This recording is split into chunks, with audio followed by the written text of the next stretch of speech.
வேண்டாம், இன்னைக்கு சபதம் எடுக்கணும், இன்னைக்கு ஒரு உறுதிமொழி எடுத்து ஆகணும். இன்னொன்னு சொல்றேன் தாய்மார்களே, வரதட்சணைக்கு ஆம்பளை காரணம்னு சொல்ல மாட்டேனா, முழு காரணம் அந்த பொம்பளை. அது சொல்லணும்ல, வரதட்சணைக்கு இளைஞர் வந்து உணர்வு பெறான், கொடுமையை வழங்குறான், வேணாம் அந்த சனியை வேணாம், எதுக்கு வாங்கணும், பொம்பளை சொல்றா வாங்கணும்ங்கிறான். பழமொழி சொல்லுவாங்க, யாம் பெற்ற இன்பம் பெருகை வையகம். நமக்கு ஒரு இன்பம் கிடைச்சிருச்சுன்னு சொன்னா எல்லாருக்கும் அந்த இன்பம் கிடைக்கணும், அப்படி நினைக்கணும். ஆம்பளை எப்படி நினைப்பான், பொம்பளை எப்படி இருக்கா தெரியுமா? இன்னைக்கு முஸ்லீம் பொம்பளை எப்படி இருக்கா தெரியுமா? எப்படி இருக்கா? எனக்கு பட்ட வந்த துன்பம் எல்லாத்துக்கும் வரணும் நினைக்கிறாங்க. மாமியாவா இருக்கிற ஒவ்வொரு பொம்பளையும் கேட்கிறேன், நீ கன்னிப்பெண்ணா இருக்கிற நேரத்தில், இன்னைக்கு உனக்கு மாமியா கிரேடு, நீ கன்னிப்பெண்ணா இருக்கிற நேரத்தில் உங்க அப்பா உன்னை வச்சுக்கிட்டு என்ன பாடுபட்டான் நினைச்சுப்பா. உன்னை கரையேற்றுறதுக்காக வேண்டி எத்தனை இரவு தூங்காம இருந்தான் நினைச்சுப்பார். உன்னை கல்யாணம் பண்றதுக்காக வேண்டி எத்தனை இடத்துல பிச்சை எடுத்தான் நினைச்சுப்பார். எத்தனை பேர்த்த காலில் விழுந்தான், எத்தனை சொத்தை வித்தான், எத்தனை சொத்தை அடமானம் வச்சான், எவ்வளவு கூலி குறுகி போனான், இந்த சம்பந்தி வீட்டுல அடிமையா கை கட்டி சேவகம் செஞ்சான். இவ்வளவு கொடுமையை உன் தகப்ப அனுபவிச்சதை பார்த்துட்டு உன்னுடைய வயசு ஒவ்வொரு நாள் அதிகமாக அதிகமாக அவன் வயிற்றுல நெருப்ப கட்டிக்கிட்டு இருந்தானே உன்னுடைய அப்பன் அம்மாவும், அதையெல்லாம் பார்த்து உணர்ந்த நீ உன்னைய மாதிரி ஒரு பெண்ணை மருமகன் ஆக்கும் போது என்ன நினைக்கிற நீ? ஏன்னா நான் பட்ட கஷ்டத்தை, எங்க அப்பன் பட்ட கஷ்டத்தை வேற யாரும் பட வேணாம் அப்படி நினைக்க வேண்டிய இரக்கத்துக்கு பேர் பெற்ற நீ ஒரு ஆம்பளை பிள்ளைய பெத்துட்டோங்கிற திமிர்ல கல்யாண பேச்சு எடுத்தவன நீ கேட்கிற. கல்யாண சபையில பொம்பளைதாங்க ஆம்பளையா இருக்கிறா, இவன் பிரதிபம்பா இருக்கிறான், எல்லா இடத்துலயும் ஆம்பளையா இருக்கிறான். கல்யாண பேச்சு வரும்போது சும்மா கிடங்க, நீங்க சும்மா கிடங்க, என்ன போடுவீங்க? யாரு விளக்க மாத்து பூச போடணும், என்ன போடுவீங்களா? என்ன போடுவிய கேட்கிறாங்க, என்ன போடுவிய? நகை எவ்வளவு தருவிய, ரொக்கம் எவ்வளவு தருவிய, அந்த சீரை எவ்வளவு தருவிய, பாத்திரம் எவ்வளவு தருவிய, இது மாதிரி எல்லாம். இப்படி பேரம் பேசுறவ யார்? யார் பேசுறா? புருஷன் கேட்டாலும் நீ சொல்லணும், வேணாங்க இது வேணாங்க இது வேணாம். என்னைய எங்க அப்பா எவ்வளவு கஷ்டப்பட்டு கட்டி கொடுத்தா எனக்கு தெரியும், எங்க அத்தா பட்ட கஷ்டத்தை நான் வேற ஒரு பொம்பளை பட விட மாட்டேன் அப்படி நினைக்க வேண்டிய ஒரு தாய் இறக்க குணம் உள்ளவள். நீ என்ன செய்யணும்? வாங்குறேன்னு துடிக்கிற மகனை தடுத்து நிறுத்தணும், வாங்குறேன்னு சொல்லக்கூடிய புருஷனை தடுத்து நிப்பாட்டணும். ஆகிரத்தில் நிப்பாட்டி இந்த வரதட்சணைக்கு எல்லாம் கேள்வி கேட்டா கண்டிப்பா இந்த மாமியார்களுக்கு டபுள் தன் நல்லா கொடுப்பான். ஆம்பளைய விட பொம்பளை தான் முக்கிய காரணம். சாவுக்கு, இந்த கொலைக்கு, வழிகட்டு போறதுக்கு, தரநிலையா போறதுக்கு, சீரழிஞ்சு சின்ன விடமா போறதுக்கு ஆம்பளைக்கு ஒரு பங்குன்னு சொன்னா, இந்த மாமியாரா இருக்கிறீங்களே, ஆம்பளை பிள்ளையை பெத்துட்டோன்னு திமிர்ல இருக்கிறீங்களே, உங்களுக்கு 2 மடங்கு எல்லாம் சித்தப்படுத்தி வச்சிருக்கான். தப்புக்கு தகுந்தது நல்லா கொடுப்பான். கவனத்தில் வச்சுக்கிறீங்க. நீங்க பட்ட கஷ்டத்தை 20 வயசுல ஏங்கிட்டு இருந்தீங்களே, 25 வயசுல ஏங்குனீங்களே, அதை இன்னொரு பெண்ணு கொடுக்காதீங்க. வரதட்சணை இல்லாத ஒரு சமுதாயத்தை உருவாக்குனா இன்னைக்கே கல்யாணம் மட மட மடன்னு ஏறி எல்லா கிடையாது. நீங்க நினைக்கிறீங்க பொம்பளை அதிகமா போயிட்டாங்க, ஆம்பளை கம்மியா போயிட்டாங்க, அதெல்லாம் கிடையாது. எங்க அதிகமா போயிட்டாங்க? வாக்காளர் பட்டியல கொண்டா பார்ப்போம், என்ன அதிகம்? 3 லட்சம் ஆம்பளை இருந்தா 3,07,000 பொம்பளை இருப்பா. இது அதிகமா? என்ன அதிகம்ங்கிற? வாக்காளர் 3 லட்சம் ஆம்பளை இருந்தான்னா 30 லட்சம் பொம்பளை இருக்கிறாளா? ஈக்குவலா தான் இருக்குது. பெருசா ஒண்ணு அதிகமாயிரல. கியாமத்தில் அடையாளம் இருக்காது, இனிமே வரும். 150 வரப்போகுது, அது சொல்லாத அடையாளம். ஆனா இன்னைக்கு உள்ள நிலைமை என்ன? நீ சொல்ற பொம்பளை மலிவா இருக்கிறாங்க, அதெல்லாம் ஒண்ணும் கிடையாது. ஒருத்தனுக்கு ஒருத்தன் கணக்கு போட்டா கரெக்டா கூட கரெக்டா தான் இருக்கு.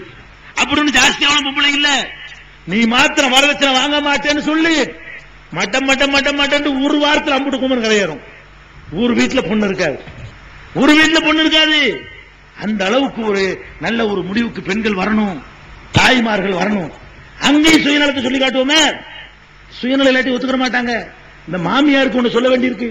மாமியார் அவர்களே, நீங்க மருமகளை கொடுமைப்படுத்துங்க, என்ன இலவப்படுத்துங்க, இந்த வரதட்சணை வாங்குறீங்களா பாருங்க, அதனால உங்களுக்கு ஒரு ஆபத்து காத்திருக்கு துன்யாவில். நீங்க தான் ஆகிரத்து அதாபுக்கு பயப்படுறாங்களா இல்லையே? அதான் நரகத்தெல்லாம் தாங்குற அளவுக்கு அல்ல முரட்டு தோல் படைச்சிட்டான உங்களுக்கு தான் நினைச்சிட்டு இருக்காங்க. நரகத்துல போட்டுமே தைரியம் வந்துருச்சுல. உலகத்துல சொல்றேன், அங்க இருக்குது. எப்படி இருக்குது? குல்லமா நல்ஜத்து ஜுலூதுஹும் பத்தல்நாஹும் ஜுலூதன் கைரஹா. அங்க எப்படி எல்லாம் சுடுவான். சூட பத்தி எங்களோட உங்களுக்கு நல்லா தெரியும். சட்டியை தூக்குறீங்க, பொட்டியை தூக்குறீங்க, கரண்டியை சூடா தூக்குறீங்க, சுடு தண்ணியை காலில் ஊத்துறீங்க, சோத்த வடிக்கும் போது கொட்டிக்கிறீங்க. பட்டிருக்கீங்களா? இது மாதிரி லட்சம் மடங்கு கோடி மடங்கு சூடு. அந்த சூட்ல போட்டு வறுக்கும் அல்ல. வறுத்த கருவாடை போயிருவீங்களா? லாயமூத்து பியா வலாயகியா. வாழவும் மாட்டான், சாகவும் மாட்டான். செத்துட்டு முடிஞ்சு போச்சு கதை. வாழவும் விட மாட்டான் அல்லாங்க, சாகவும் விட மாட்டான். வேற என்ன நடக்கும்? குல்லமா நல்லது செத்து ஜுலூதுகும் பத்தல் நாகும் ஜுலூதன் கைரஹா. தோள்கள் கருகும் பொழுதெல்லாம் புது தோலை மாத்திக்கிட்டே இருப்பேன். கருவும் புதுத்தோடு, புதுத்தோடு, புதுத்தோடு. சட்டையை மாத்திர மாதிரி தடுக்கிட்டே இருப்பான். வரக்கத்தா தரப்போறான். தோல் தான் கருவ கருவ தோலை மாத்தி மாத்தி 24 hours 24 மணி நேரமும் வறுத்தெடுக்கக்கூடிய வேதனை. அதுக்கு பயப்படு. காசு உன்னை காப்பாத்தாது. ஆகிரத்துல உன் தொழுகை, நோம்பு எதுவும் காப்பாத்தாது. மனிதர்களுக்கு செய்யற அக்கிரமத்தை பண்ணிவிட்டு அல்லாவுக்கு கும்பிடுறேன்னு கும்பிட்டா அவன் ஏமாளி கிடையாது. மனுஷனுக்கு செஞ்ச அக்கிரமத்துக்கு தண்டனை அனுபவித்தே தீரணும். இதை நீ பயந்துக்க. இந்த பயம் இல்லைன்னு சொன்னா நான் மாமியாருக்கு மட்டும் சொல்லல, கன்னி பெண்களை உட்கார்ந்து இருக்கிற உங்களுக்கும் சொல்றேன். நாளைக்கு நீங்களும் மாமியார் ஆகலாம். இன்னைக்கு உங்க அப்பம் படுற பாட்டெல்லாம் பாக்குறீங்க. உங்களுக்கு இந்த துன்யாவில் நான் எச்சரிக்கிறேன். பெரும்பாலான குடும்பத்தில் இந்த மாமியா மர்ம விவகாரம் இருக்குல்ல, ஆரம்பத்தில் ஒரு 3 வருஷத்துக்கு மாமியார் கை வாங்கியிருக்கும். எத்தனை வருஷத்துக்கு? 3 வருஷத்துக்கு. 3 வருஷம் முடிஞ்சவன என்ன செய்யும்? பேலன்ஸ் ஆகும் அதிகாரம். ஈக்குவலா நிப்பா. நின்று பைக் பண்ணுவோம். வரையா பாப்போம்பா. நீ ஆப்பக்கரண்டி தூக்கிட்டா அவன் என்ன செய்வா? அம்மி கூட தூக்குவா. பாக்குவோமா? இது ஒரு 3 வருஷம் ஓடும். அப்புறம் என்ன ஆகும்? உங்க மாமியார் கொண்டு உடம்புல முடியாது, சத்தம் போட கூட முடியாது. மூச்சு இறக்கி சத்தம் போட்டு உட்காந்துருவா. ஒண்ணும் முடியாதா? படுக்கல உட்காருவியா? உட்கார்ந்து தூக்கி விட ஒரு ஆள் வேணும். தூக்கி விட்டா உட்கார வைக்க ஒரு ஆள் வேணும். ஒண்ணு கூட்டிட்டு போறதுக்கு ஒரு ஆள் வேணும். கூட்டி கொண்டா விடுறதுக்கு ஆள் வேணும். கக்கூசல தண்ணி வைக்கிறதுக்கு ஒரு ஆள் வேணும். இப்படி வருவ பாரு. அப்ப எடுக்குவா சாட்டைய. வரும்போது கணக்கு பண்ணி வந்தால, எங்க அப்பனை பிச்சை எடுக்க வச்சு நீ தானே, எங்க அப்பனை வச்சு வாங்க வச்சு நீ தானே கேப்பாள். நினைச்சுதானே வர்றா. வரும்போது மாமியாருக்கு மரியாதை எல்லாம் இருக்குமா? உள்ள நுழையும் போதே மருமக ஒரு வில்லி வீட்டு நுழையிறோம் நினைச்சிட்டு வர்றா. வில்லி இவதான் நமக்கு வில்லி. இவளை சரியான நேரத்தில் அறுக்கணும். யானைக்கு ஒரு காலம் வந்தா பூனைக்கு ஒரு காலம் வராமையா போகுது. வர்றா. சில பேர் விவரமானவர் இருக்கிறா. அவளுக்கு 3 வருஷமும் தேவையில்லை. உள்ள நுழைவா. 1 மாசம் தான் ஆகும். என்ன மந்திரம் போடுவாங்க தெரியாது. புருஷனை கூட்டிட்டு தண்ணி கொடுத்துன்னு போயிடுவா. நிப்பா. யாரு? பால் ஊட்டி வளர்த்த கிளி போச்சே ஓடி போச்சா. அவங்க டெக்னிக்கான ஆளா இருந்தான்னு சொன்னா 1 மாசத்துல கதை முடிஞ்சு. கொஞ்சம் விவரம் பத்தாதவள இருந்தேன்னு வைவேன், நீ தளர்ந்து உட்கார வரைக்கும் தான் பாப்பா. அப்புறம் என்ன? படுக்கையில நீ மூத்திரம் பெய்வ, படுக்கையில மலங்கழிப்ப, இருக்கிற ஆடையில சிறுநீர் இருக்குதுன்னு உனக்கு தெரியாது. நாற்றம் எடுத்து போய் கிடப்ப. ஒரு நரம்பால இழுத்தவன அப்ப உன்னை கவனிக்க நீ பெத்த மகள் உன்னோட இருக்க மாட்டா. எங்க இருப்பா மக? வேற எவனுக்கு வாழ்க்கை விட்டு போயிருப்பா. ஓ மக இருப்பாளா? மூத்தவன் இருக்க மாட்டா. இளைவ இருக்கணும். அக்கா இருப்பாளா? அவ ஒருத்தனுக்கு சேவை செஞ்சுட்டு இருப்பா. உன் தங்கச்சி இருப்பாளா? அவ ஒரு பக்கம் இருப்பா. உன் கூட இருக்கிறவ எவன்? உன் மோகன் செய்ய முடியுமா? இத நீ மோண்டு கிட்ட கிடக்கும் போது உன் மோகன் ட்ரெஸ் எல்லாம் கழட்டி விட்டு மாத்த முடியுமா? உன் மோகனோட இருப்பான முதல்ல. அவன் சம்பாதிக்கிறது சவுதி அரேபியாவில் இருப்பான். அவன் இல்லாட்டி திருத்திரப்பூர்ல கடை வச்சுட்டு இருப்பான். இதான் நடக்க போகுது. அப்ப என்ன நடக்கும்? இவள்கிட்ட தான் நீ இருந்து ஆகணும். அப்ப இருந்து ஆகும் பொழுது உன்னை தூக்கி நாய்க்கு ஊத்துற மாதிரி சட்டில ஊத்தி தெருவில் கொண்டாந்து வைக்கத்தான் போறா. உன் மேல தாய் மாதிரி பெத்த அம்மாவுக்கு மேல ஒரு மரியாதையை உன்னை நடத்துறதா இருந்தா நீ வரதட்சணை வாங்காம கல்யாணம் பண்ணி பாரு. வரும்போது எப்படி வருவா? அல்லவா மனுஷி, எப்படி ஒரு புனிதவதி. இவ்வளவு பேர் காசுக்கு ஆசைப்படும் போது என்னை கஷ்டப்படுத்தாம, எங்க அப்பனை கஷ்டப்படுத்தாம, என் குடும்பத்தை கஷ்டப்படுத்தாம இப்படி ஏத்துக்கிட்டாலே எங்க அம்மாவுக்கு மேல இவ அப்படின்னு மனசுல நினைச்சுக்கிட்டு வந்து உட்கார்ந்தாள் சொன்னா இவதான் உனக்கு கடைசி வரைக்கும் இருக்க போறான் உன்னோட. வயசான காலம் இன்னைக்கு முறுக்கு இருக்குன்னு பேசுறாத. இந்த மாமியா முறுக்குலாம் ரொம்ப நாளைக்கு நிக்காது. மருமக முறுக்கு ஒரு நேரம் இருக்குது. மருமக முறுக்கு வர்றதுக்கு முன்னாடி சுதாரிச்சுக்க. இந்த மாதிரி மருமகளை தேர்ந்தெடுத்து பாரு, உன் லைஃப் உன் வாழ்க்கை எதிர்காலம் எப்படி இருக்குன்னு பாரு. அப்ப மாமியார்மார்கள் இதை கவனத்தில் வைத்துக் கொள்ள வேண்டும். 3 லட்சம் வாங்குறீங்க, சரி வாங்கிடுறேன். இன்னைக்கு நீ 3 லட்சம் வாங்குறியா, வாங்கு. அல்லாஹ் என்ன செய்யலாம் தெரியுமா? ஒரு 20 வருஷம் அல்லாஹ்வுக்கு டைம் தேவைப்படுது. 20 வருஷத்துக்கு பிறகு இவனுக்கு 4 கொடுத்துப்பான்ல. வாங்கின 3 லட்சமா, 4 பொம்பளை பிள்ளை. அப்ப ரேட்டு 3 லட்சமா இருக்காது. நீ வாங்கும் போது 3 லட்சம் உன் மகனுக்கு அல்லாஹ் கொடுக்க வைக்குவானே, அப்ப எத்தனை லட்சம்? 30 லட்சம் ஆகியிருக்கும். ஒரு 25 வருஷத்துக்கு எவ்வளவு இருக்கும் ஊர்ல சொல்லுங்க? 25 வருஷத்துக்கு முன்னாடி 3000 ரூபாயா, 25 வருஷத்துல 3 லட்சம், 300 மடங்கு.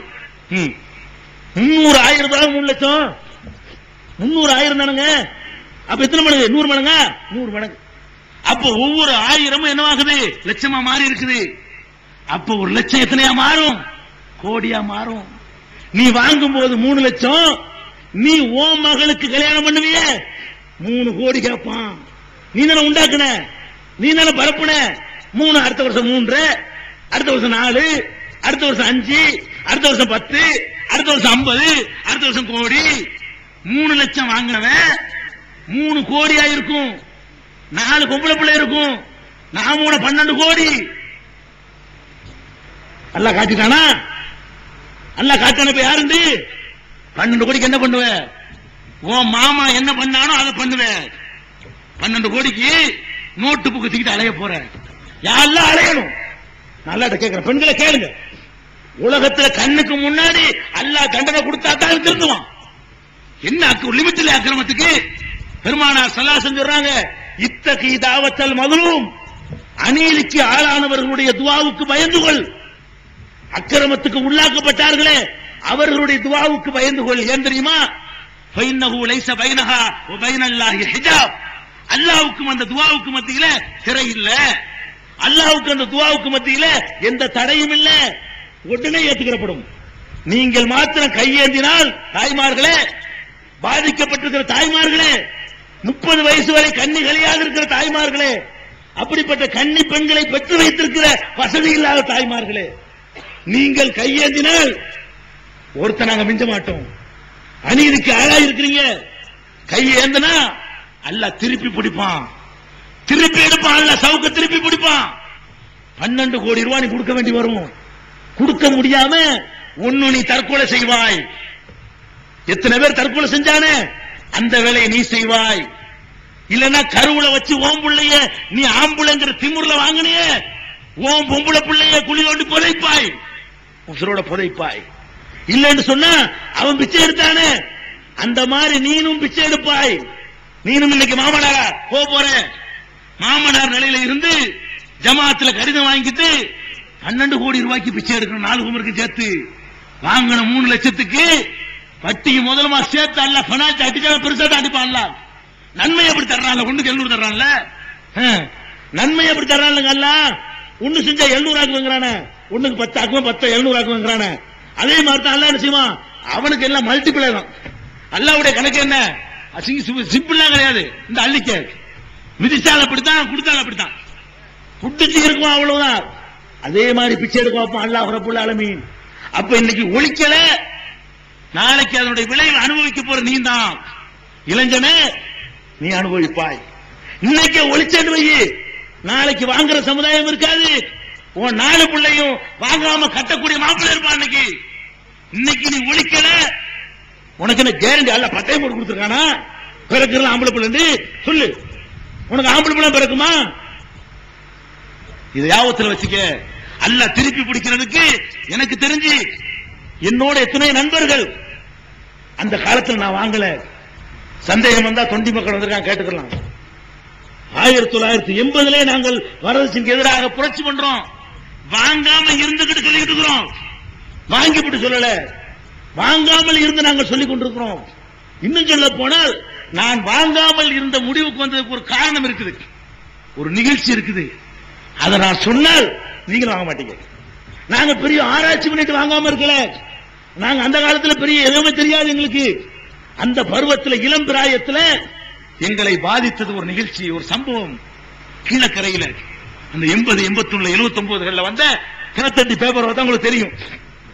தேதிலாம் யாவும் இல்ல. அந்த காலகட்டத்தில் கீழக்கரையில் ஒரு சம்பவம். ஒரு ஏழை வாத்தியார், முஸ்லிம் வாத்தியார், எலிமெண்டரி ஸ்கூல்ல படிச்சு கொடுக்கக்கூடிய வாத்தியார். என்ன சம்பளம் கிடைக்கும் தெரியும் உங்களுக்கு. அவருடைய குமர்களை கையெத்த முடியல. பெரிய தொகை கேட்கலாம். கீழக்கரையில் பிறந்துட முடியுமா? முடியல. என்ன பண்றான்? பல விதமா முயற்சி பண்ணி பார்க்கறான். பிச்சை வரைக்கும் எடுத்து பார்க்கறான். முடியல. இதுக்கு வரதட்சணை கொடுக்கிற அளவுக்கு முடியல. கடைசியில் என்ன பண்றான்?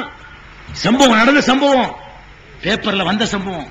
பொண்டாட்டிட்ட சொல்றான், எனக்கு முடியலமா, நானும் ஓடா போயிட்டேன், நானும் வயசாயிட்டேன், எனக்கும் போய் கடன் வாங்காதான் வாங்கிவிட்டேன், பிச்சை எடுக்கலாம் எடுத்துட்டேன், பிச்சை கூட வித்துவிட்டேன், முடியல. இந்த குமர்களை பார்த்துக்கிட்டு என்னால வாழ முடியல, கட்டி கொடுக்க முடியல, உன்னையாச்சும் கரையேற்றிருவோம், சும்மா குறையட்டும், அதுக்கப்புறம் அல்லா விட்ட வழி அப்படின்னு சொல்லிட்டு அவன் சொல்றான், நான் இன்சூரன்ஸ் பண்ணிருக்கிறேன், லைஃப் இன்சூரன்ஸ் பண்ணிருக்கிறேன், நான் செத்துட்டேன்னு சொன்னா இன்சூரன்ஸ் பணம் ஒரு தொகை வரும், அதனால நான் போய் சாவுறேன், கார்ல விழுந்து சாவுறேன், சைக்கிள்ல போய் மோதி சாவுறேன், தற்கொலை பண்றேன், செத்த பிறகு இன்சூரன்ஸ் கம்பெனிக்காரன் வருவான், இன்சூரன்ஸ் கூட தூக்கி தருவான் லட்டு மாதிரி, அதை வச்சு நீ கல்யாணம் பண்ணு, மகளை கரை சேர்த்து சொல்றான். அவ்வளவு அதை சரிங்கிறா. புருஷனை இலக்குவாள் ஒரு பொம்பளை. அவ என்ன செய்யறா? இந்த குமர் கரையேறணுமேங்கிறதுக்காக வேண்டி வேற ஏதோ தப்பா போயிட்டா, அதுவும் எல்லாம் வெஸ்டபுள் செத்து போயிட்டா, என்ன தினசரி சாவுறதுக்கு அப்படியாவது போட்டும் அவ அரை மனசா ஒத்துக்கிறா. போறான், சாவுறான், சைக்கிள்ல போய் கார்ல மோதி வேணும்னு போய் சாவுறான், செத்தா. குடும்பம் பாருங்க, இது கூட நியூஸா வந்திருக்காது. செத்த உடனே இவ ஒப்பாரி வச்சு அழிவு எல்லாத்தையும் உடைச்சுட்டான். யாரு? இந்த மாதிரி போனீங்களே, சொன்னீங்களே, போனீங்களே, மோதிட்டீங்களே, செத்து போயிட்டீங்களே, இன்சூரன்ஸ் கொடுப்பானா? இயற்கையா செத்தா தான் இன்சூரன்ஸ் பணம் கிடைக்கும், தானா செத்த கிடைக்காது. இவ வாயில இருந்து உண்மை வந்த பிறகு, ஊருக்கு பூரா தெரிஞ்ச பிறகு அதுவும் கிடைக்கல. அவனும் போனான், இன்சூரன்ஸ் பணம் கிடைக்கல. இத பேப்பர்ல படிக்கும் போது அன்றைக்கு ஏற்பட்ட பாதிப்பு, நம்ம வாங்குற வரதட்சணையில இப்படி ஒரு பக்கம் இருக்குதா? ஒரு வரதட்சணையினால தான் சாவுறது கூட தயார்னு ஒருத்தர் நினைக்குவானா? அப்படிப்பட்ட கொடுமையா செய்யறோம். ஒரு பொண்டாட்டி புருஷன் செத்தாலும் பரவாயில்லைன்னு கூட சொல்லுவாளா? அவ்வளவு பெரிய கொடுமையா? ஒரு பொண்ணை கரை சேர்க்கிறதுங்கிறது அவ்வளவு பெரிய விஷயமா? அன்னைக்கு நாங்கள் சபதம் எடுத்ததுனால எங்கள் குடும்பத்தில் வரதட்சணை கிடையாது. நான் வாங்கல, என் அண்ணன் வாங்கல, என் தம்பி வாங்கல, எங்க குடும்பத்தில் வாங்கவே மாட்டோம். இன்னைக்கு வரைக்கும் எங்கள் குடும்பத்தில் வரதட்சணை வாங்குற திருமணம் நடந்தால் கலந்து கொள்ள மாட்டோம். எவ்வளவு நெருக்கமான பந்தா இருந்தாலும் சரி, எவ்வளவு சொந்தமா இருந்தாலும் சரி, வரதட்சணை வாங்குற கல்யாணத்தில் ஏறெடுத்தும் பார்க்க மாட்டோம். இன்னைக்கு வரைக்கும் 20 வருஷ காலம் ஆச்சு, வரதட்சணை வாங்குற ஒரு கல்யாணத்தில் கலந்து கொள்ளல. எவ்வளவு சொந்தங்களை பகைச்சிருக்கிறோம், எவ்வளவு பந்தங்களை பகைச்சோம். அந்த ஒரு நிகழ்ச்சி எங்களை பாதிச்சு, எங்களை பாதிச்ச அந்த நிகழ்ச்சி அதை விட 1000 மடங்கு அன்னைக்கு பெருகி நிக்குது. 1000 தர்மபுரிகள் நடக்குது, 1000 சேலம் நடக்குது, 1000 குடும்பம் நடக்குது. உங்களை பாதிக்கலன்னு சொன்னா விட மாட்டான், அல்லாஹ் மன்னிக்கவே மாட்டான். இன்னைக்கு சபதம் எடுக்கணும், இன்னைக்கு ஒரு உறுதிமொழி எடுத்து ஆகணும். இன்னொன்னு